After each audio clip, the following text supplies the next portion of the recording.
Bermuda, when it was first settled, it was completely covered with dense, mostly evergreen forest. And most people, most Bermudians or visitors, they know about the Bermuda cedar, but they don't realize there are a lot of other trees that were probably even more common. We have about 246 different species of native and endemic plants that have now established a nice forest cover on Nonsuch, which is unique. It's very different from forests you see on the mainland. Within 50 years of settlement, Bermuda was almost completely defoliated because of burning for agriculture and to get rid of rats, and also clearing for timber and for, you know, this extraction of food from some of the palms. But you know, this is very typical the trees that you would have seen 400 years ago growing all over the island.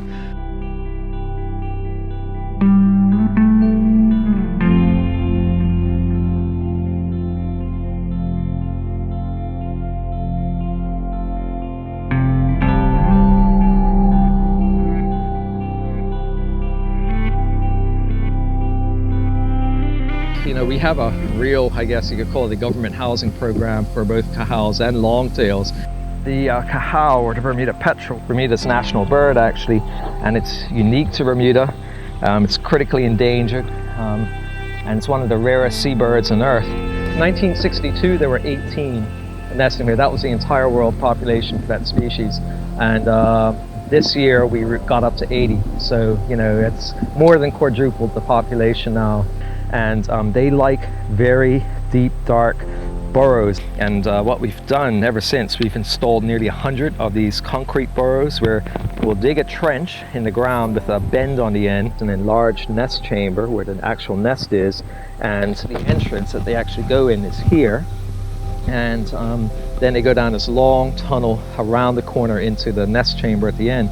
Every single Cahow nest has to have one of these on it. It's called a baffle. And these baffle plates basically stop a real problem that we've had with competition with the longtail. And if it were not for these baffles, they would come in, see the hole, and then go in, kill the chick, and take over the nest. And 3/4 of all the Cahow chicks used to be killed every year by this.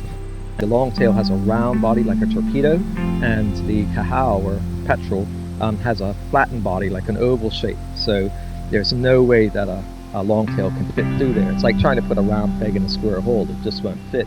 So they're doing well. They're doing very well, but you know, we need to take them to the next level, which is to bring them back to one of their original nesting habitats, which is ideal for them. And there's enough space on Nonsuch for 1,000 pairs of Cahow. So if we can get a little colony on his island and just let them do their thing, just protect them and such, and continue to manage it, then there's every indication they could build up to the hundreds of pairs again.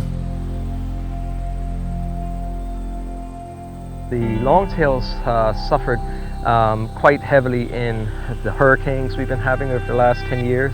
And so half of the natural nest sites, which are in the cliffs, were destroyed. So what we've done to help that out is basically to install these artificial nests on the cliff edges.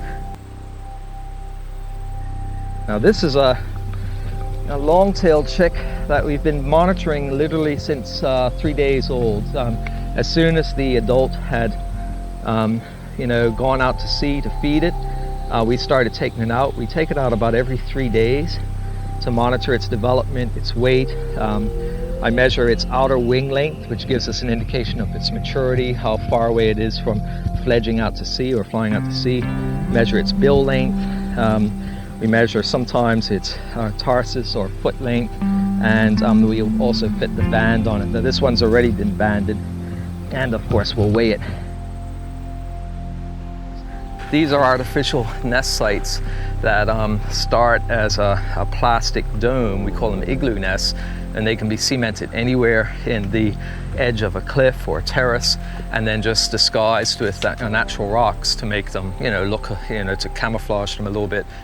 These are so successful that we've been installing them on the edge here, and we've had birds coming up to and flying into them while we're still trying to cement them into the cliff. We're trying to encourage people to to install them in, you know, if they have waterfront properties and with a little bit of a cliff or something on it, or even a high terrace wall, that they're perfect for installing them, because they don't want people around at all, and you can just sit there and watch them and enjoy, you know, they're beautiful acrobatic birds. And, you know, it's great to, you know, great part of summer to sit down and watch the longtails do their thing, more or less.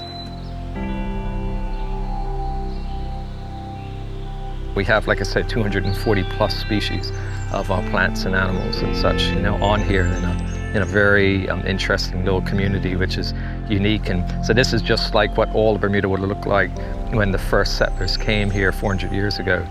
It's been very successful, really beyond our wildest dreams, and it's become a really good sort of facility for both research and for environmental education.